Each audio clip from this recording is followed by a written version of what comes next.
What's going on, everybody? Welcome in to the Locked On Reds podcast. Thank you so much for joining me today. I'm your host, Jeff Carr. We're going to talk about Joey Votto. Bet you didn't guess that. He helped the Reds to another win last night over the Chicago Cubs. We're going to talk about another trade that the Reds made shortly after posting yesterday's podcast. And I've got some thoughts on these final 60 games of the regular season, aka 2020 in 2021, and maybe another move the Reds could make before tomorrow's trade deadline. That's all on today's Locked On Reds podcast. Thank you so much for joining me. Let's get started.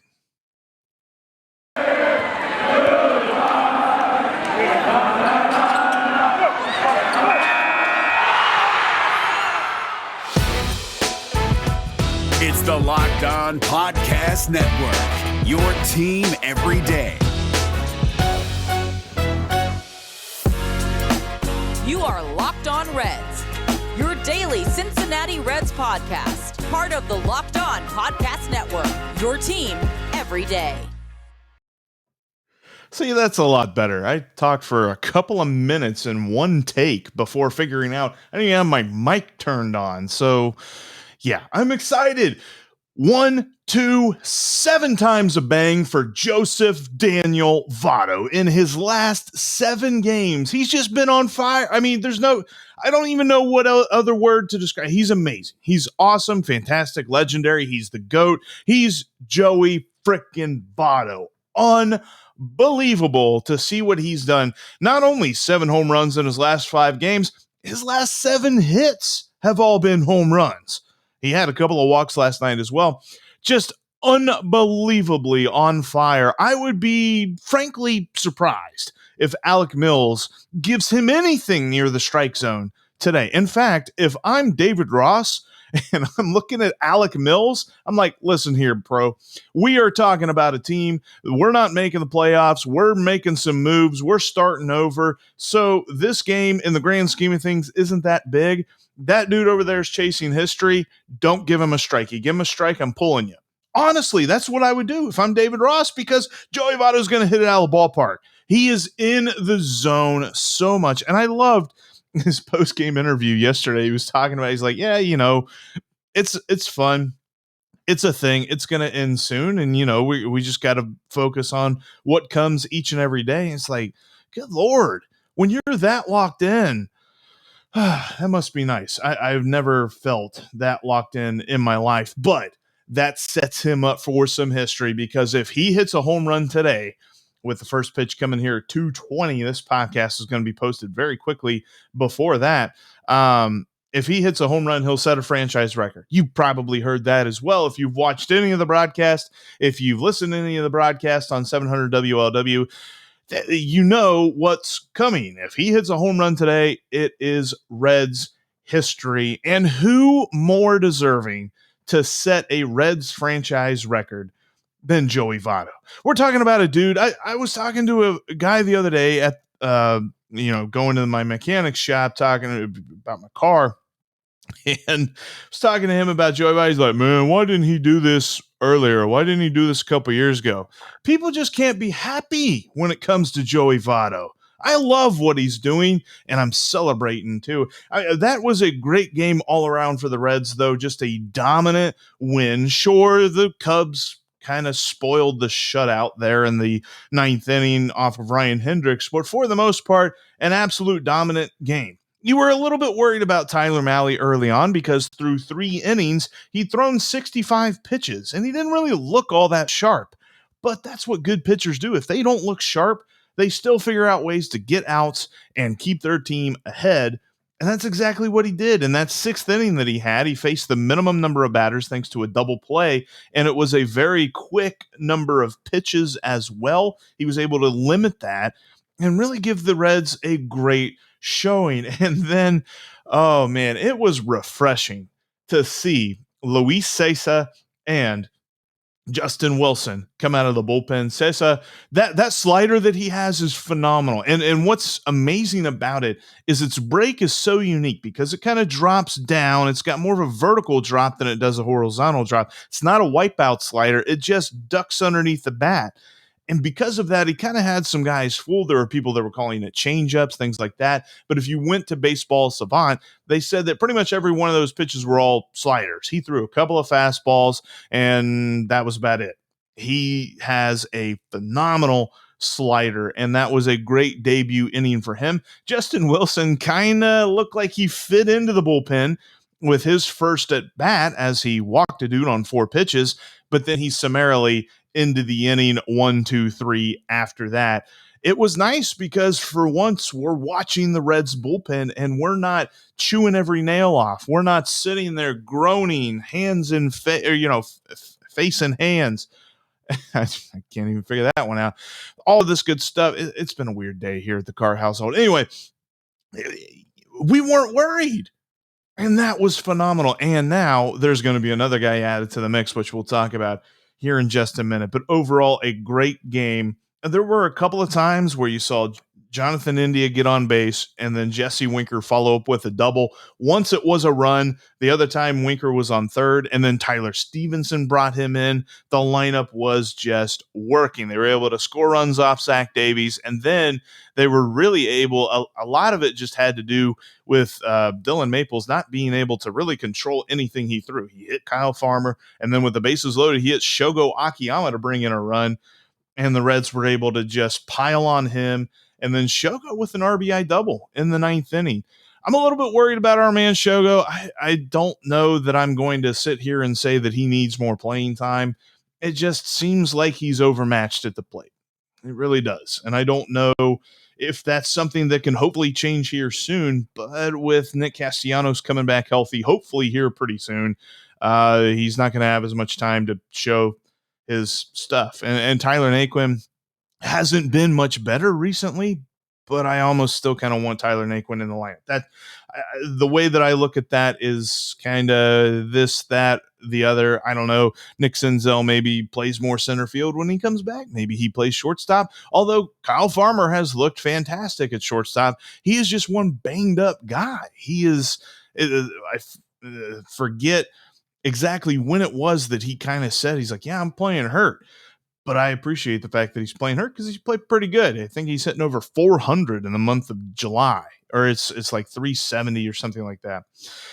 But overall, great day at the ballpark for the Cincinnati Reds. And Joey Votto, I just got to say it one more time. I mean, 2 multi-homer games back-to-back. He hits 2 home runs one day, 2 home runs in another, 4 home runs in 2 days. Or, as Scooter Gennett would say, hey, that's a pretty good game's worth of home runs there, pal. Anyway, bad jokes aside, let's move on to talking about another trade. Before we jump into that, though, I wanted to let you know, speaking of taking cars to shops and cars needing parts and things like that, you should check out rockauto.com. They've got all of the parts that your car will ever need, and they've got reliably low prices as well. You may not know that if you go down the road to the brick and mortar store, they've got different price tiers, whether you're an amateur that's trying to just replace a brake pad, or if you're a professional that's really doing a big job, they've got different prices for you. RockAuto.com is not that way. Whether you are trying to restore a classic car or if you just need a new taillight, they can help you out, and you're not going to get price gouged. Go to RockAuto.com right now and check out their catalog of parts because they've got so many. If you're a professional, you know exactly your brand, you can find that. Or if you don't know a tail lamp from a brake light from a well, those are two the same thing. If you're like me and you don't know all of the parts of a car, they can help you find that too. RockAuto.com has been family owned for over 20 years, and they've been helping customers just like you find the part for your car. Check them out today, and in the checkout section in the How'd You Hear About Us area, type in Locked On to let them know that your pal Jeff from the Locked On Reds podcast sent you. That's RockAuto.com. And type in Locked On in the How'd You Hear About Us area in the checkout section.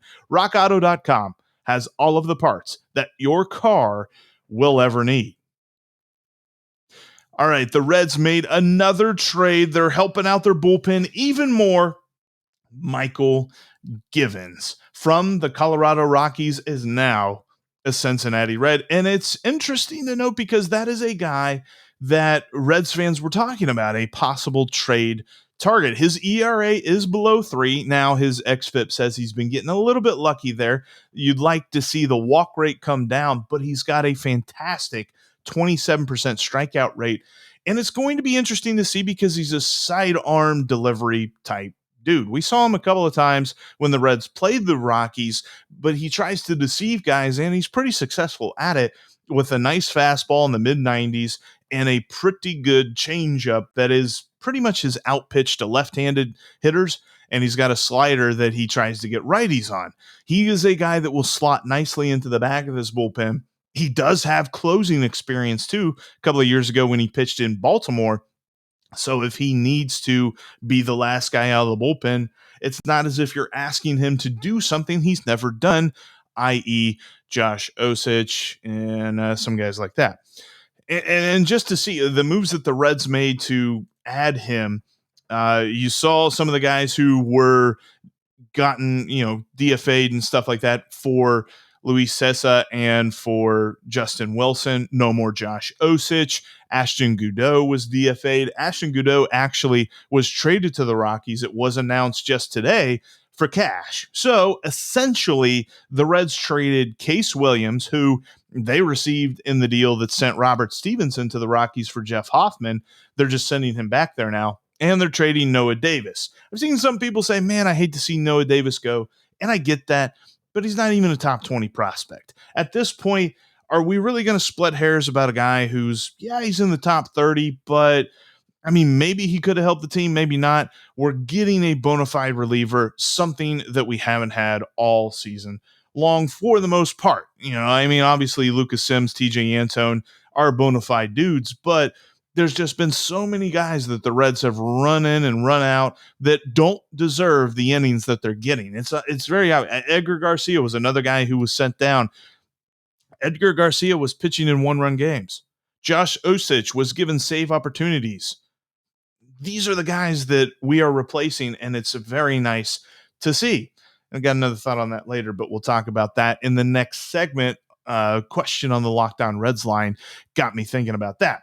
But when you look at Michael Gibbons, he really helps solidify this bullpen. Plus, with the announcement that we are looking at probably 7 to 10 days, Michael Lorenzen will be back. Probably 2 weeks, we'll see Lucas Sims, and maybe 3 to 4 weeks, we'll see TJ Antone. Now, the 3 to 4 weeks is concerning because by that time, the Reds could be out of it. But getting Michael Lorenzen back and adding him to these 3 guys will be so awesome. And probably a little bit of a relief for Heath Hembree, who, if there's a close game, that's the first guy you're thinking of right now in this Reds bullpen. He now becomes the 3rd or 4th guy once Michael Lorenzen comes back. So I love to see that. But the Reds have made a good move getting him. They haven't traded any top 20 prospects. That was interesting. I don't know if you saw this in The Athletic. They were talking about how the Rockies dealing Michael Gibbons and getting a couple of prospects back is kind of an interesting reset on a bad trade that they made with the Orioles to get him a few years back. They traded at the time their number 12th and their number 7th rated prospect. That's right. The Reds traded 2 top 30 guys to get him from the Rockies. The Rockies traded 2 top 12 guys, one of which made their major league debut this year, a guy named Tyler Nevin. So the Reds kind of made out in this deal, and I like what they've done. I hope that they continue to be smart, savvy, and creative with what they've got going on, because I don't think they should be done. And I'll expound on that here in a minute. But Michael Gibbons is a good get for this Reds team, and I'm excited to see just how good he can be. I'm not saying that I think that the ERA, which everybody looks at first and thinks that they know everything about a reliever, you've got to look at his strikeout and walk percentage. His walk percentage could come down a bit, but that's kind of the way this entire league has been going this year. The fact that his strikeout rate is above 27%, and he really limits hard contact. I mean, you're talking about average exit velocity that is a little bit below league average, and you've got an expected slugging percentage in the 300s. He has given up a couple of home runs, but not enough to really damage the persona or the overall profile of him being a pretty good late inning reliever. So the Reds got themselves a good dude to add in with Sessa and Wilson, and hopefully Lorenzen here soon, and hopefully Sims soon enough as well. And this bullpen will actually be kind of a weapon. I mean, dare I say, they're definitely better than they were 2 days ago. I'm not going to say that they're like top half of the league now, but they aren't the worst in the league anymore.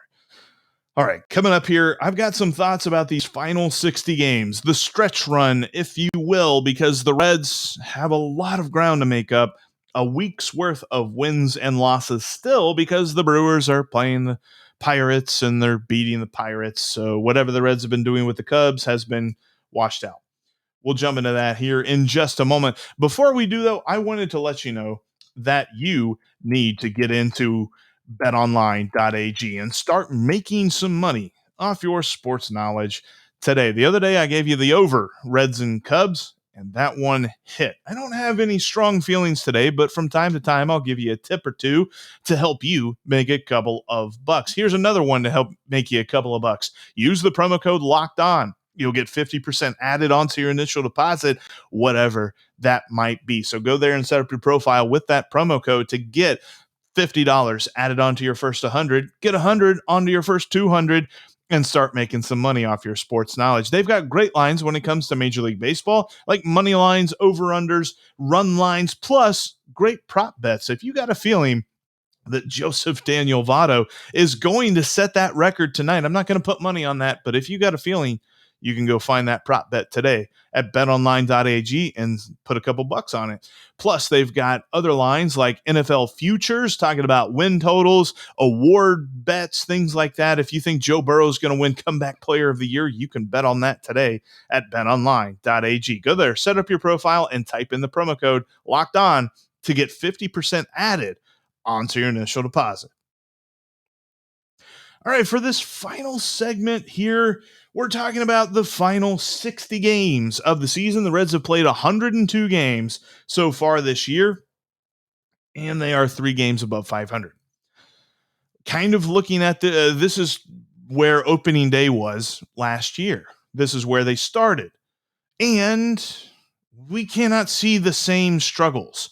The Reds cannot go through 30 games of bad and 30 games of good. It's really got to be 60 games of good. Everything's got to be clicking, which it's nice to see that the middle of the lineup has still stepped up in Castellanos' absence, talking about obviously Joseph Daniel, but Tyler Stevenson has been pretty awesome there too. It's going to be interesting to see how the lineup looks today in the finale, because if there is no protection behind Joey Votto, and I know Eugenio Suarez has a home run in the last couple of games, but nobody's really scared of Eugenio Suarez this year.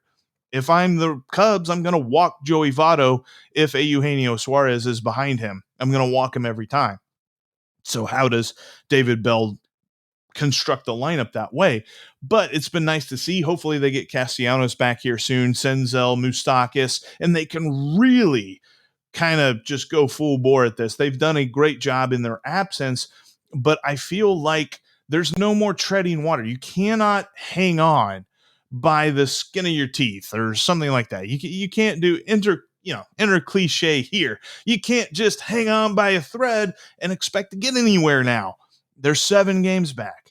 They've got to make some hay. And I think that probably means they've got another move in them, or at least I hope. I know that Nick Krall kind of said that in so many words the other day in an interview, and that makes me think of this question that I got on the Locked On Reds line. It says, Jeff, I was excited and quite frankly surprised to wake up to the news that the Reds acquired bullpen help from the Yankees. But it got me thinking, should we really be satisfied with these additions, or am I being too cynical? At the end of the day, management simply replaced what they lost in Iglesias and Bradley with what appears to be lower quality arms. Should we praise management for simply doing what's expected of them? Feels strange to me. I hope they do more. Either way, I'd love to hear your thoughts. Thanks for everything, Avi.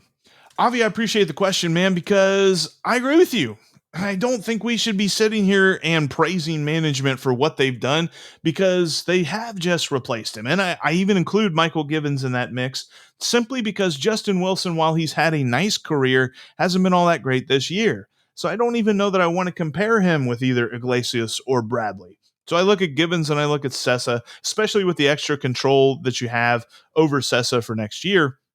It's nice to see Gibbons is a free agent at the end of this season. So, yeah, okay, they replaced what they lost. It's kind of like being happy about the firefighter who actually set the fire in the first place. I don't know that really has ever happened. I mean, I'm sure it's happened, but I don't think anybody's like happy about the firefighter who set the fire and then put it out. That would be kind of silly. So the Reds need to do more. And lots of people have thoughts about this. Should it be a shortstop? Should it be a fifth starter? Should it be this or that or the other?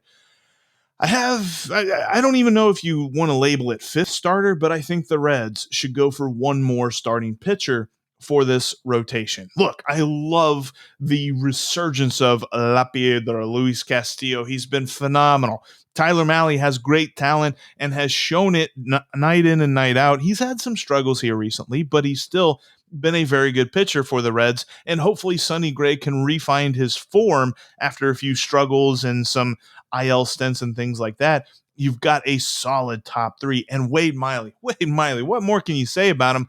I'm hoping that he can continue his success as we get into the part of the season where it's like, okay, these are the dog days of summer. How good can he be?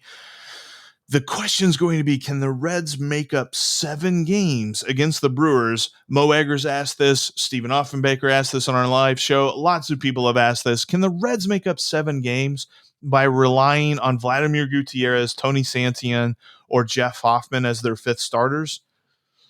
The answer is most likely no. Hopefully we're wrong, but what's most likely to happen?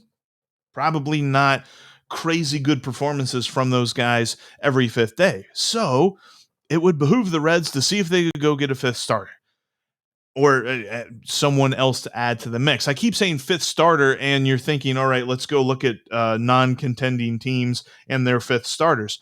Not necessarily. There's 3 guys that I'm looking at. 2 of them are twins. And I keep saying about the Twins, I don't know why. Maybe the Twins are asking too much. Maybe teams just aren't calling them. Maybe the Twins think that they can regroup for a better run next year. I don't know. That's lots of interesting thoughts there. But the first guy that I'm looking at is a Ranger, and that's Kyle Gibson. He has not yet been traded. And there's lots of speculation out there. Maybe the Rangers are asking too much for Kyle Gibson. Maybe they're trying to trade him on his ace numbers, and they're asking for a ace return, but everybody else is like, well, look at the rest of his career. He's been okay. We'll trade you something for like an okay starter, but we're not trading you like we're going to go trade for Max Scherzer or something like that. And that could be the case as to why he has yet to be moved. Joey Gallo just became a Yankee the other day. So the Rangers are obviously open to moving some guys like that. And Gibson at 33 actually does have another year of team control. So maybe there's that added to it. There's more of a financial commitment to him than a rental pitcher. But the Reds could be very smart to go get him if the package isn't that expensive. Like, it kind of makes you wonder. I know that we talked a lot about this is the kind of guy that I would hope would be in the range for the Reds to trade. And I'd be curious of your thoughts on this. You might think that I'm like ridiculous for even considering this. So that's why I want to hear from you. But Graham Ashcraft, I know he's been super hot this year so far as his performances go. Maybe that is the kind of guy that would entice the Rangers to trade you Kyle Gibson and solidify your rotation for the rest of the year, if not help solidify your rotation a little bit for next year. Maybe that's too much. I don't know. That's just a name that I thought of. 2 other guys that I'm looking at, both twins. I'm looking at Kenta Maeda and Michael Pineda. Not because their names rhyme, but because they're both pretty decent pitchers who, while are having all right years, they're not having the kind of years that you're like putting them into Cy Young races, and the Twins are hopefully not expecting crazy returns for. Both guys have been solid. In fact, the thing that I like the most is that their strikeout to walk ratios are pretty solid. I mean, Michael Pineda has 8 strikeouts per 9 compared to 2 walks per 9. That's something that I would like to see the Reds go get. Plus, he is in his contract year. He is a rental. Maybe the Reds could get him a little bit cheaper than Maeda because Maeda actually has 2 more years of control. at very cost-effective numbers, making less than $4 million a year for those final 2 years of his contract, according to Baseball Reference. So, could the Reds get him? Sure, but the Twins will probably ask a decent amount for him, despite the fact that he's 33 years old. He still pitches pretty well, and he's got that funky delivery where he really tries to mess with the hitter at the plate. It'd be kind of fun to watch him as a Red. What would the package look like? That'd be an interesting question. Maybe the Reds would have to give up like a top 20 guy for one of those two guys because they're talented, and they would be rotation stabilizers. But I think that is where the value is. Lots of people keep saying shortstop, but I think that the Reds can patch that together. Kyle Farmer has looked great in July. I'm not expecting him to have his July numbers the rest of the year, but he's at least shown that now that he has really had a lot of time to be the everyday shortstop, he fields well and he can at least hit all right. Maybe he's serviceable. Maybe you can slot Nick Senzel in there. Maybe it's time to call up Jose Barrero, who is on a tear in AAA. There are some questions there, but I think wow, what is the word? Think of the word. Think the answer. I guess the answer is the word. Yeah, whatever. I think the answer is in-house, whether it be Farmer, Senzel, Barrero, something like that.